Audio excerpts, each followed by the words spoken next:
여러분 안녕하십니까. 6월 1일 새벽이 됐습니다. 전우식입니다. 벌써 6월달입니다. 봄이 가고 여름이 왔습니다. 아마 요즘 윤석열 대통령은 아주 죽을 맛일 겁니다. 총선에서 집권 여당이 대패를 하자 그 원인으로 윤 대통령과 용산 비서실의 오만과 불통이 지목이 되었습니다. 거기에다가 무능하다는 평가가 덧붙여졌습니다. 처음에는 문재인 정권 적폐청산은 손도 못 댄다. 그래서 무능하다고 했는데 결국 시간이 흐르자 무능은 경제 문제로 귀착이 되었습니다. 전 세계적인 코로나 감염병 사태로 경제 침체를 빚다가 세계적인 화랑 국면을 맞고 있는데 우리만 소외되고 있다는 것입니다. 아주 대표적으로 정권시장이 그렇습니다. 세계 정권시장 중에서 우리가 거의 꼴찌 수준입니다. 석유를 100% 수입하는 데다가 곡물까지 80%를 수입을 하니 이 삼고 현상 중에서, 그러니까 고금리 고환율 고물가, 이 삼고 현상 중에서 고물가는 사실 윤석열 정부의 탓은 아닙니다. 그런데 경기가 살아나지 않으면서 60대 일자리를 제외하면 일자리는 전혀 늘지 않았습니다. 이런 판에 이 물가는 천정부지로 오르니 버는 것보다 쓰는 게 많은 적자 살림이 늘고 있는 것입니다. 제가 전에도 말씀드렸지만 중산층 5가구 중에 한 가구는 적자 살림입니다. 말하자면 중산층이 지금 무너지고 있다는 것입니다. 어제 발표된 한국갤럽 여론조사는 며칠 전 MBS 지표조사와 마찬가지로 윤 대통령의 국정수행에 대한 불만이 그대로 드러났습니다. 일부 언론은 최상병 특검법에 대해 거부권을 행사한 여파라고 썼지만 저는 그렇게 보지 않습니다. 이 윤석열 대통령 국정수행에 대한 긍정평가는 불과 21%. 취임 후 최저치로 전주보다 무려 3%포인트가 하락을 했습니다. 이 여론조사는 5월 28일부터 30일까지 사흘간 전화 면접 조사를 한 것입니다. 반면 부정평가는 무려 70%였습니다. 3%포인트가 올랐습니다. 이 역시 취임 후 최고치입니다. 그동안 지지율 추이를 살펴보면 취임 초기인 2012년 6월달, 그러니까 취임한 한 달 뒤 6월 1, 2주에 53%로 지지율 최고치를 찍었습니다. 더 올라갈 줄 알았는데 거기서부터 내려오기 시작했습니다. 그해 7월 말부터 20%대 중후반으로 내려간 이후에 소폭 반등해 4월 총선 전까지 30%대 초반 지지율을 보여왔습니다. 그리고 총선 참패 후 2달째, 그리고 한 달 반이 넘도록 20% 초반에 지금 머물러 있으면서 헤어나지 못하고 있습니다. 그러다 이번에 다시 3%포인트가 추락을 한 겁니다. 윤 대통령이 현재 잘하고 있다는 응답은 70대 이상에서만 49%로 우세하고 나머지 세대는 모두 부정적 평가가 우세했습니다. 다른 여론조사와 마찬가지로 쉽게 말해 TK 노인층으로 지금 지지층이 축소되고 있는 것입니다. 경제, 민생, 물가가 15%로 1위입니다. 매 조사마다 비율은 다르지만 이 경제, 민생, 물가 이 1위를 차지하는 것은 똑같습니다. 적게는 15%, 많게는 한 26%까지 나옵니다. 그 외 여전히 오만 불통이 대통령 지지율을 깎아먹는 원인이 되고 있습니다. 즉 소통 미흡이 9%, 그리고 독단적이다, 일방적이다, 이게 6%입니다. 그 둘을 합하면 15%나 됩니다. 그 외에 전반적으로 잘못한다, 이게 7%. 이번에 거부권 행사를 했던 것이 또 파장을 일으켰습니다. 6%. 외교가 6%. 해병대 수사 외압과 경험 자질 부족 무능함, 이게 각 4%. 그리고 마지막으로 김건희 여사 리스크가 3%였습니다. 한편 이번 조사에서 정당 지지도를 살펴보면 국민의힘의 지지도는 30%. 그런데 윤 대통령 지지율이 바닥인데도 이 민주당의 지지도는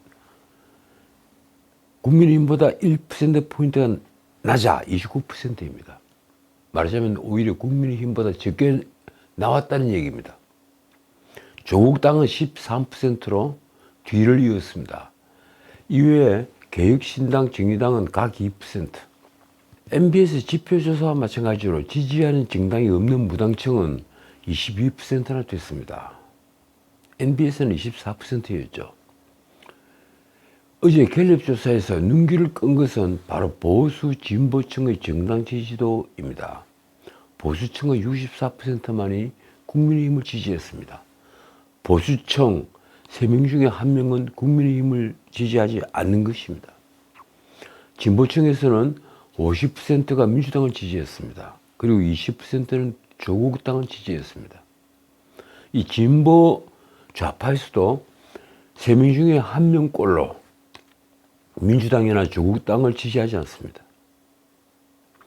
중도층은 민주당 지지가 28%, 그리고 국민의힘 지지가 21%, 조국 당이 15% 지지를 받았습니다. 결국 중도층이라고 하지만 우리 중도층들이 최종적으로 선호하는 비율은 좌파가 43%, 그리고 우파는 21%, 그러니까 좌파가 우파의 2배였습니다. 어떻든 왜 민심은 돌아서지 않는 걸까요? 이 민주당 이재명은 지금 배임죄니 제3자 뇌물죄니 하는 온갖 파렴치 범죄에다가 거의 정치적 명분이 걸려있는 공직선거법 위반과 위증교사로 재판을 받는 중입니다. 그런데도 이재명은 지난 총선 공천 과정에서 친명형제 비명형사란 말이 보여주듯이 자신의 야망을 달성하기 위해서라면 무슨 짓이든 할 수 있다는 걸 드러냈습니다. 그 결과 지금 민주당은 문자 그대로 이재명 당이 되어 있습니다.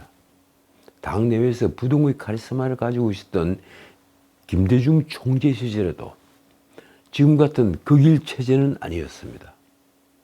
게다가 제2야당인 조국당의 조국은 이미 2심에서도 징역 2년을 선고받아 이제 대법원의 법률심, 그러니까 상고심만 남겨놓고 있습니다. 말하자면 언제든 국회의원 자리에서 쫓겨나 감옥에 갈 수 있다는 것입니다. 그런데도 왜 사람들은 그런 이재명 조국보다도 윤석열이 더 싫은 걸까요? 불과 2년 전에 대통령으로 선출한 사람입니다. 그런데 그들은 왜 등을 돌릴까요? 자, 이유는 이렇습니다. 이 신문 제목입니다. 월급은 그대로인데 다 올랐다.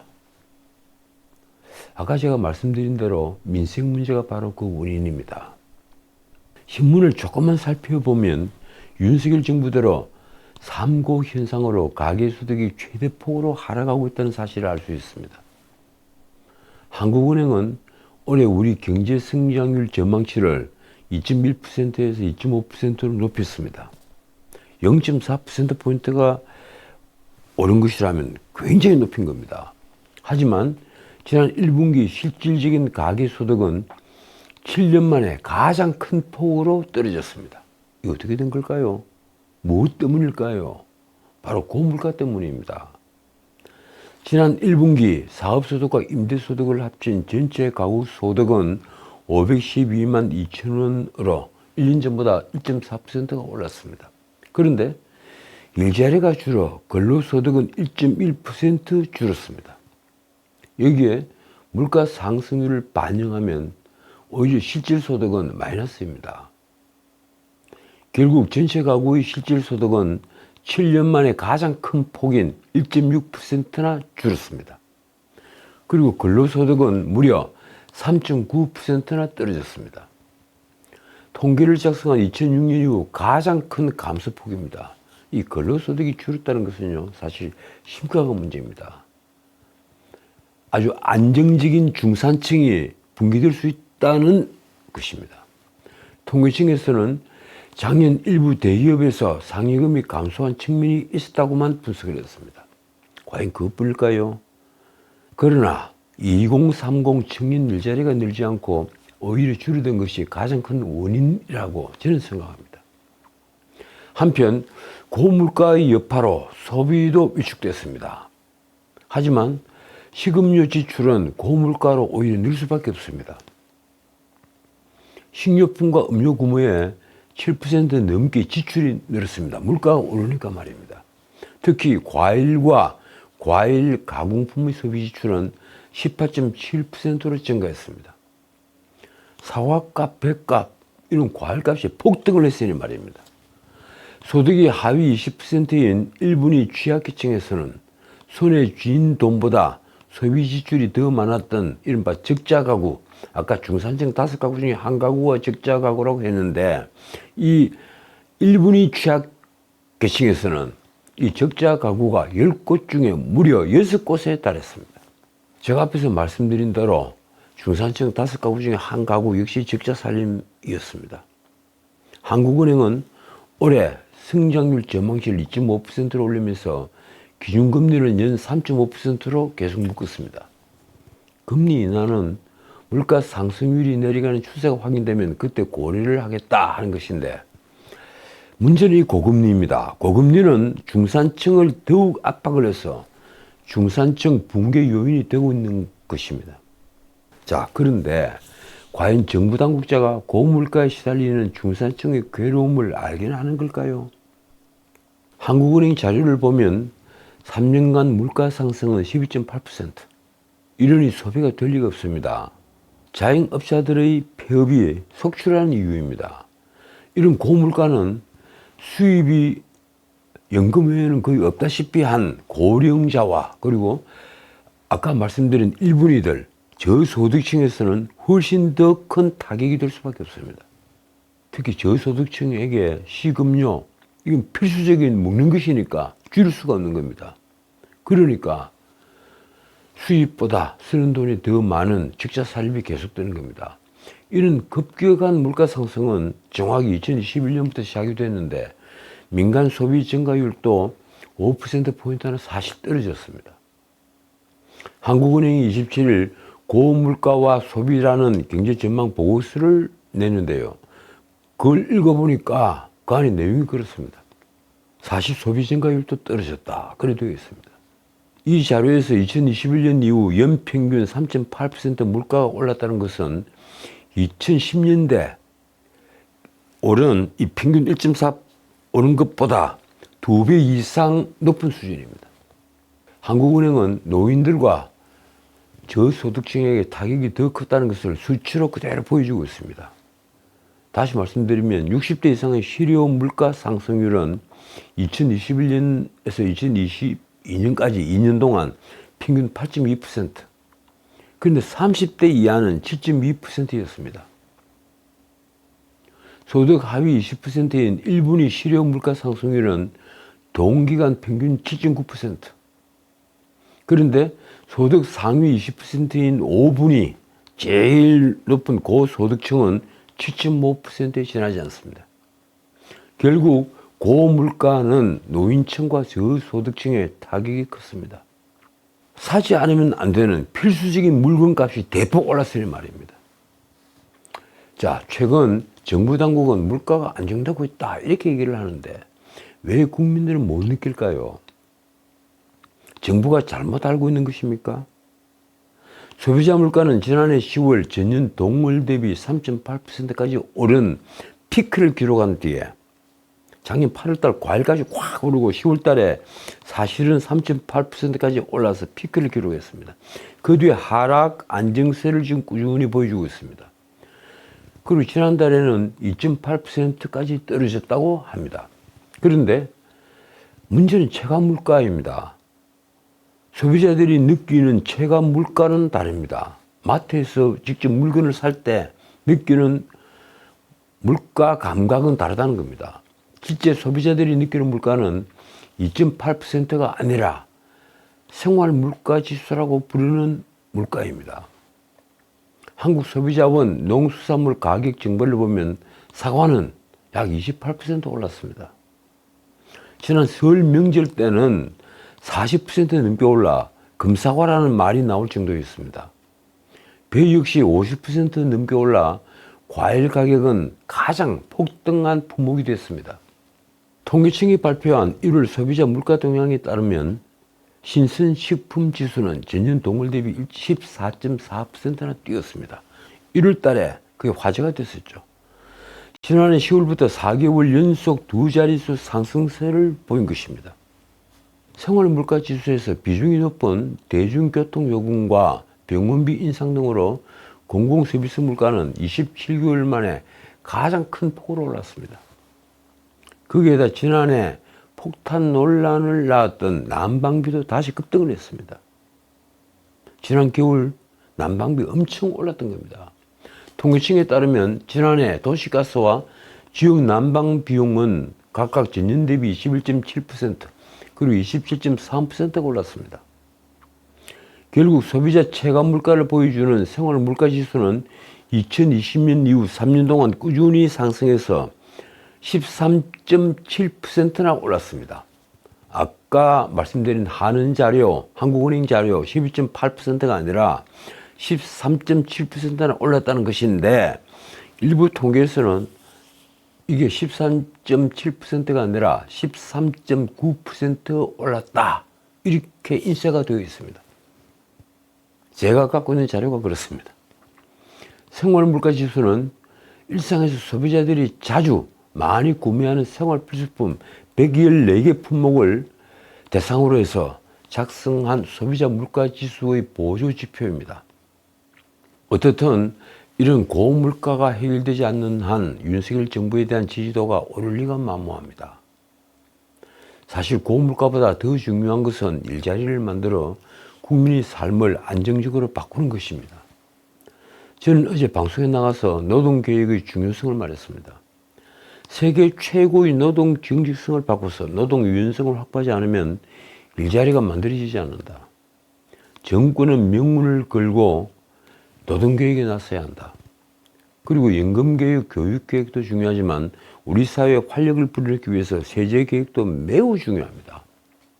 그런데 어제 정부와 여당이 윤 대통령의 대선 공약인 종합부동산세, 종부세 폐지와 상속증여세 완화를 포함한 전반적인 세제 개편 방향을 검토하고 있다는 뉴스가 나왔습니다. 다른 어떤 계획도 못하는데 세제 계획부터 해야겠다, 이런 발상인 겁니다. 대통령실 고위관계자가 30일 한 말이 이렇습니다. 징벌적 성격이 강한 종부세는 폐지가 맞는다고 본다. 야당이 종부세 폐지 검토에 나선 만큼 국회 논의가 충분히 이루어지면 좋겠다. 그렇죠. 전 세계 문명국에서 종부세라는 세금을 두고 있는 나라는 없습니다. 원내대표 추경호는 이날 의원 연찬 회장에서 기자들에게 이렇게 말했습니다. 종부세의 근본적 개편안을 마련하고 제안할 것이다.